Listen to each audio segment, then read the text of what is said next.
If I had not learned these lessons, I dread to think what my life would be like. I know I would definitely be a lot more unhappy. I would be miserable. And look, were they easy lessons to learn? No. Do I still slip up sometimes and make some mistakes?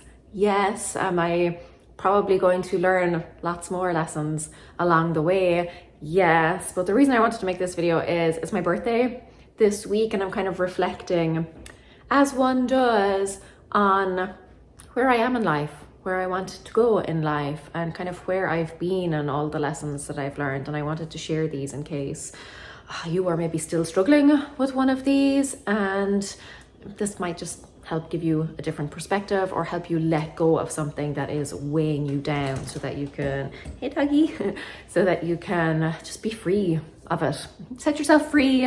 Also, I have some errands to run, so I thought we could share, give and take, leave your hard lessons that you've learned in the comments, and yeah, let's all help each other out, basically.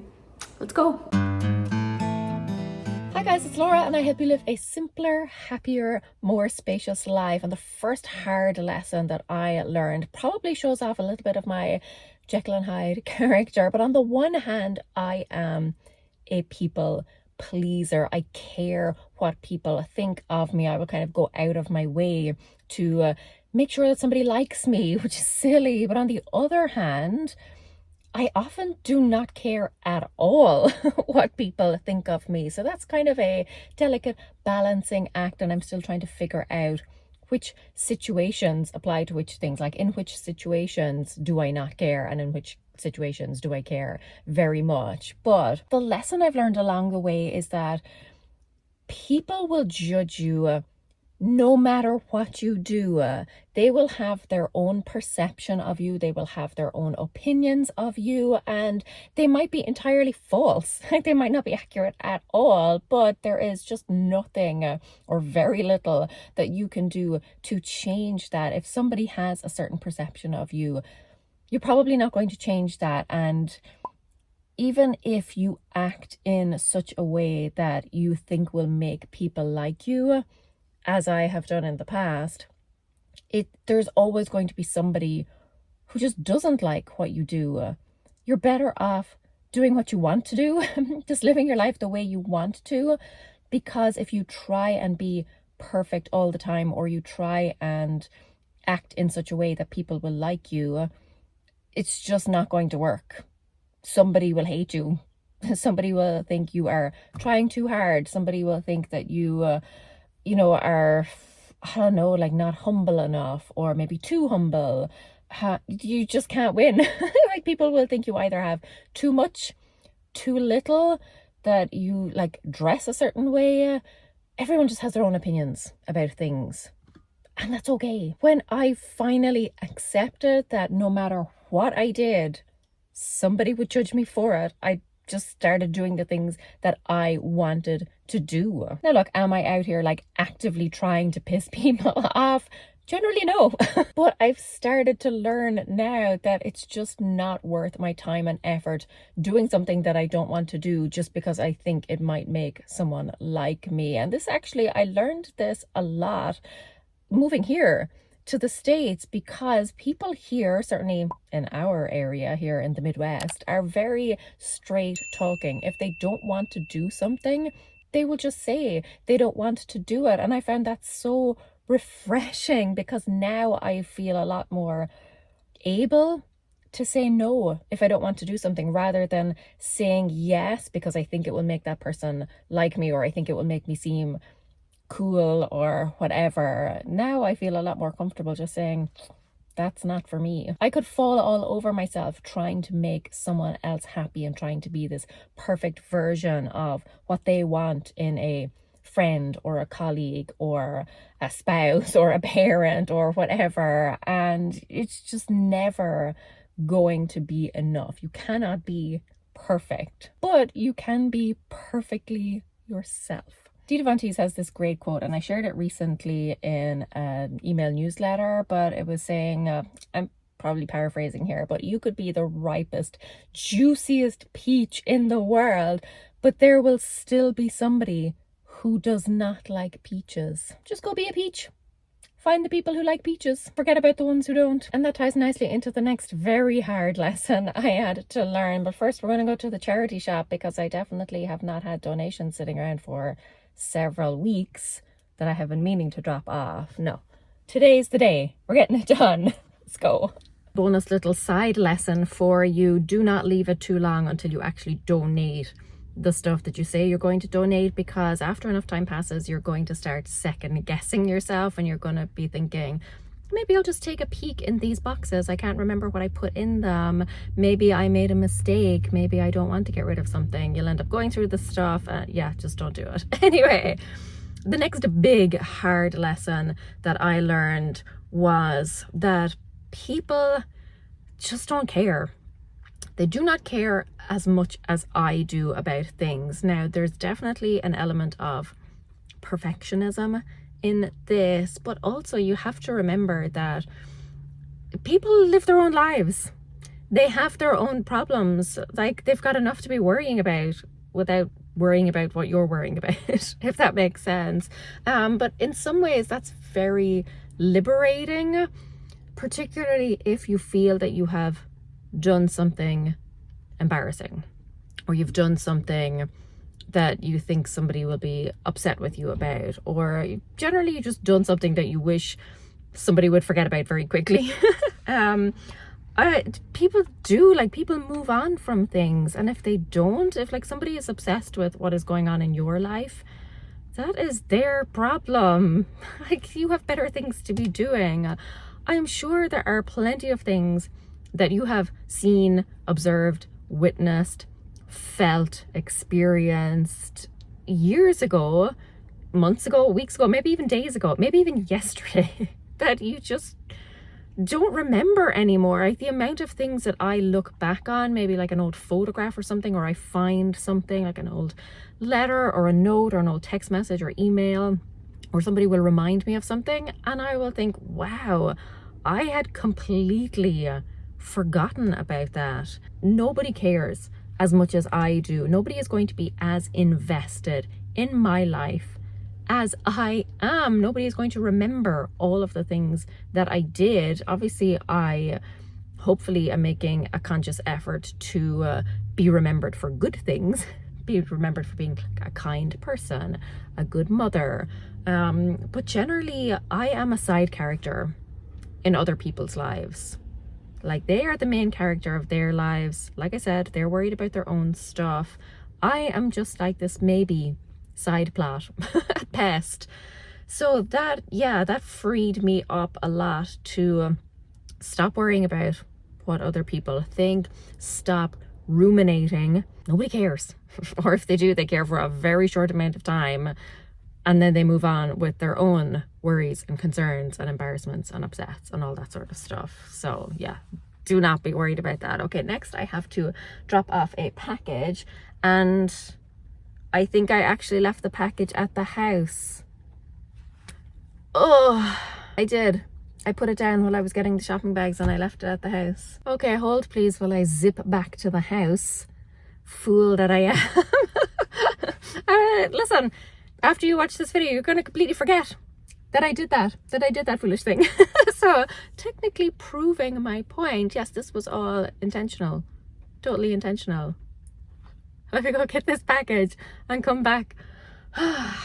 Obviously not as serious as don't drink and drive, but the kind of silly version of that is don't record and run errands. Because there's just too many things to try and think of at once and you will forget something. So yeah, there's a little lesson that I've learned along the way. But the next one, again, kind of ties into the first two, but sometimes, this is definitely not an easy one, but sometimes you just have to let certain things and people go. I have learned this lesson, particularly with people. I feel like that's the hardest one, but there are certain people or things, experiences, routines in your life that are just not doing you any favors. They're not adding any value to your life. Maybe they did initially, you know, maybe things were going great in the beginning, but now things have changed. You know, you have evolved, you have grown up, maybe another person hasn't.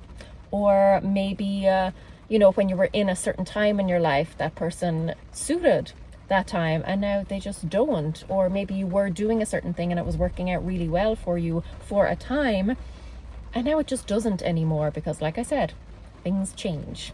Life goes on. It's definitely tricky, like I said, particularly with people. But there have been people in my life that, maybe it was working out great for a time and then it just didn't. And I had to cut ties with those people. And it doesn't have to be like this abrupt, horrible thing, but sometimes you just have to slowly distance yourself from somebody. Sometimes you naturally just grow apart from somebody. But there have definitely been people like from my distant past who I've had to just kind of, stop returning their texts, stop returning their phone calls, or just not do it quite as often, until things just kind of fizzled out. I think a lot of the time, obviously it's a judgment call, a lot of the time it can be difficult, but you will know because a situation will just be draining you. You will be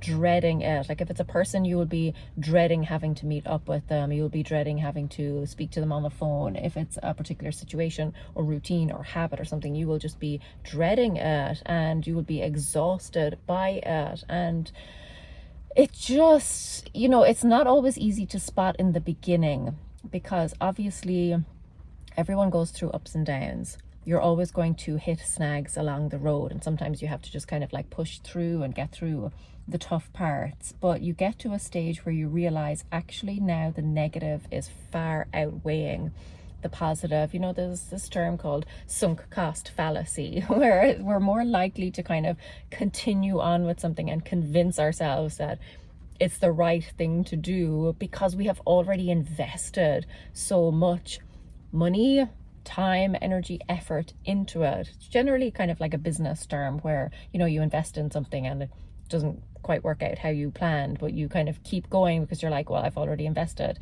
a huge amount of money, so this has to work. And you put like good money after bad, essentially.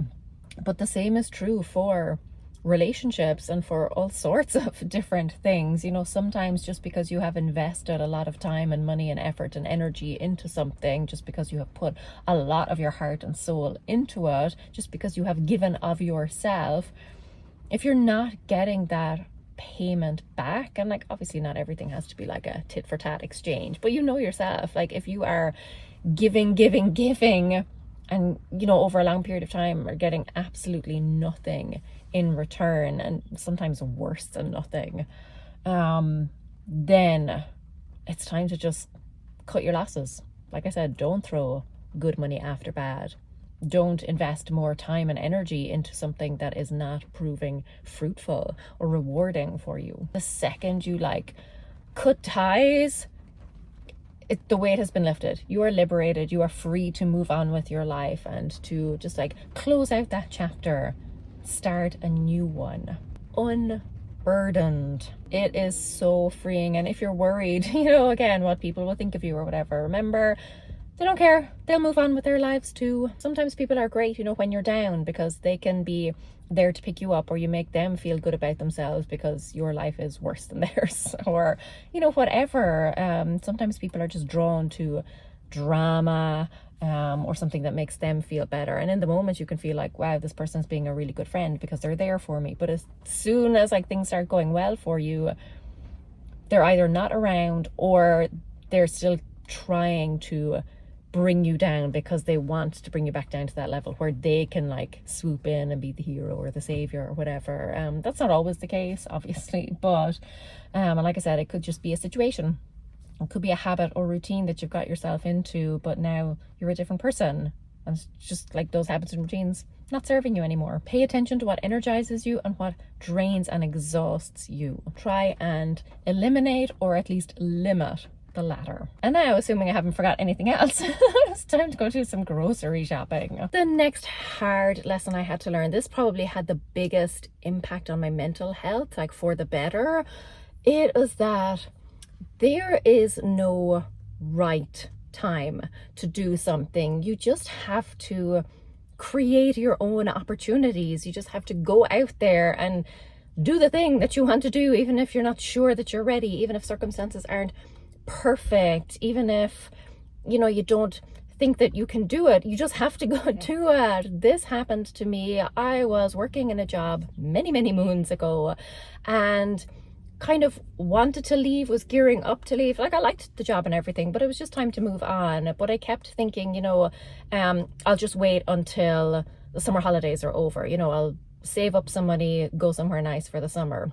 And then summer would come and go. And then I think, you know, well, you know, I've got some birthdays coming up, so I'll hang on, I'll save up some money, just get through the birthdays. Then it was Christmas. It was just one thing after another. And I realized after years that there was always going to be something. There was always going to be some reason to stay. There was always going to be some reason not to move on and like move into the next chapter of my life. The time will never be absolutely perfect. It's like, you know, how do you decide when you're ready to, I don't know, start a family? How do you know when you're ready to get married, etc., move in with someone? How do you know when you're ready to like take the next step in your career or start a side hustle, start your own business? Like, obviously I'm not saying take these decisions lightly, but what I am saying is don't put them off because you feel the timing isn't right or things aren't right. Like, they will never be, the stars will never align for you. You have to make them align. You have to create opportunities. You have to take action. It's like, you know, I get asked so many times, how do I find motivation to do something? And I always say, you don't find motivation. You just have to go do the thing. Like, with or without motivation. If it comes along for the ride, great. If it shows up someday, great. But you can't rely on something like that. You just have to put one foot in front of the other, do the thing that you want to do, even if circumstances aren't perfect. But if it's something that you really want to do, if it's something that you think is going to move you forward, if it's something that you're excited about, obviously you're going to be scared at the same time. You know, change is terrifying, but you just have to do the thing. You have to get out there. You have to get after it. There will always be some excuse not to do something. Always. If I had waited, like, oh my goodness, the things I would still be working in that job. I would still be maybe in relationships that weren't serving me anymore. It's so many things. I would be so stuck in a past life, like way past its expiry, way past the time that I was ready to move on. So if there's a situation in your life where you're thinking, I don't know if the timing is right, I don't know if I'm ready, I don't know if whatever, like I don't know if Mercury is in retrograde or not, go do the thing. You will figure it out. It will all work out just fine. What won't work out just fine is me sitting in this warm, hot car with all of the freezer stuff in the back. So I'm going to go home, put all of this stuff away. And we'll talk about the next lesson, possibly the most important, because this is going to come up over and over again in your life. Once you learn this, once you accept this, things are going to be so much easier. Failure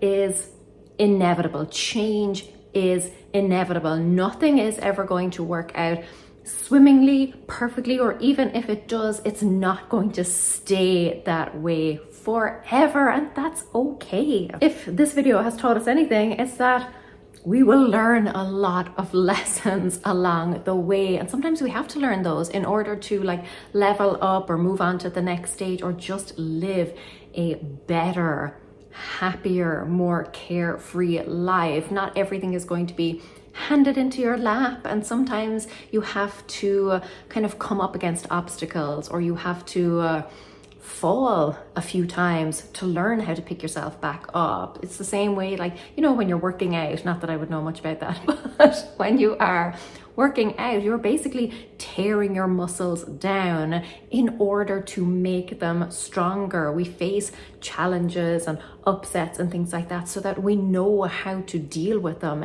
in future, so that the next time an obstacle comes up or the next time we face something difficult or challenging, we are better experienced to deal with it. We are more mature. We have evolved. As a perfectionist, I absolutely hate making mistakes. I hate failure. I hate all of that. I hate not being perfect. But over the years, I have learned, instead of looking at things, as I might fail, instead thinking, what could I learn here? Like allowing my curiosity to take precedence, allowing that to be my guide. Here's a learning opportunity, here's an experience, here's an adventure, here's a journey, and I'm going to learn so many things along the way, and I'm going to end up a better person when I reach my destination or when I get through this tough time. That appeals to the nerdy side of me, the side that always wants to be learning and growing, but also there is no joy or no triumph in having everything handed to you and having everything be easy and smooth sailing. And you've probably experienced this in your life if you've ever gone through a period. So I'll give you an example. When I first started practicing law way back in the day, I started just before the huge crash of 2008, 2009. So I qualified in 2007. And at the time, I personally had never been so flush financially. I had never, felt more successful. I was starting out on my journey. I was full of excitement and enthusiasm and, getting paid. And whereas my colleagues, the ones who had been there for years, maybe even decades, they were suddenly facing into a financial crash. They were suddenly having to tighten their belts. They were kind of hardened by the job. And that's a terrible thing to say, but the reality is, and the same is true for any job, that after a while you become jaded. It becomes just a job to you. There are certain elements where you're just kind of going through the motions, and that's not to say that you don't care. It's not to say that you don't like the job anymore, but you're just used to it. It is your reality day in, day out. But for all my colleagues who kind of came up when things were booming and there was lots of business and lots of money in the economy, they didn't know what it was like to struggle or to have to budget or save or, cut back on their spending. Whereas me, who grew up poor, it's like suddenly I was in a much better position because I knew how to make my money go further. I knew how to cut corners, and I was still in that position where I was still excited and enthusiastic and energetic for the job. Okay, I got the frozen stuff away, but now I have to do the rest of this. I absolutely hate putting the shopping away. I have no problem doing shopping. I know a lot of people hate grocery shopping. I don't mind it at all, but putting it away, no, 100% the worst part of the job. It's why I always buy myself a donut when I go shopping, because that is my reward. If I have to deal with all of this, then you better believe that I'm getting high on sugar afterwards. This one's a bittersweet lesson, but you can't do everything. There are so many potential things that you could do with your life, and sometimes it is devastating to realize that a particular path that you thought you were going to take has been closed off to you, or there are so many things that you want to do but you're limited in terms of your time and your energy and what you can give your focus to. But actually it can be very liberating because you can hone in on the things that you want to do the most. You can stop trying to spread yourself thin. For me in particular, it saved me a lot of money because often I would buy things thinking like, oh, I'll take up this hobby, or this looks like a fun craft that I could get into, or whatever. But actually sitting down and realizing, what? No, I only have a limited amount of time. There are only so many hours in the day, and this particular thing is what I want to give my energy to. That can be a wonderful feeling. It stops you chasing your tail. It stops you trying to care about all of the things and instead focusing on the things that you truly care about. And that's not to say that you can't still do a lot of things. There could be multiple careers in your life. There could be multiple hobbies, multiple things that you're interested in, multiple talents, multiple skills, multiple trips you will take, multiple relationships that you might be involved in. It's just like a multitude of things. You can still be multifaceted, you can still be multi-passionate, but you cannot do every single thing. It's just impossible. And the sooner that you embrace that and focus in on the concentrated things that really light you up, you know, instead of kind of like diluting your life by trying to do all of the things and, let's face it, half-assing all of them, instead focusing your energy and your attention on the things that you most want to do, the things that bring you the most joy and the most satisfaction, and where you're really going to see the most bang for your buck. Life already has enough demands on our time and attention. You know, there's already enough going on without adding to our plates. So yes, sometimes it could be disappointing to realize that you can't do everything, but it can also be a wonderful thing because you can let go of that burden and maybe expectations, either expectations that you place on yourself or maybe an expectation that someone else has of you or that you think they have of you. Just letting all of that go. You can't do all of the things, you can't be all of the things, and therefore you don't have to. So while you can't do everything, you can still do a lot of things that make you happy. Speaking of happiness, I'm about to devour this donut. I can't have everything, but I can have this. What is one valuable lesson that life has taught you? Think about all of your toughest times, because in reality, looking back, they were probably your greatest teachers. Nobody learns anything when life is good. And until next time, cura míle maith agaibh. Agus feici mé sibh go luath. Slán!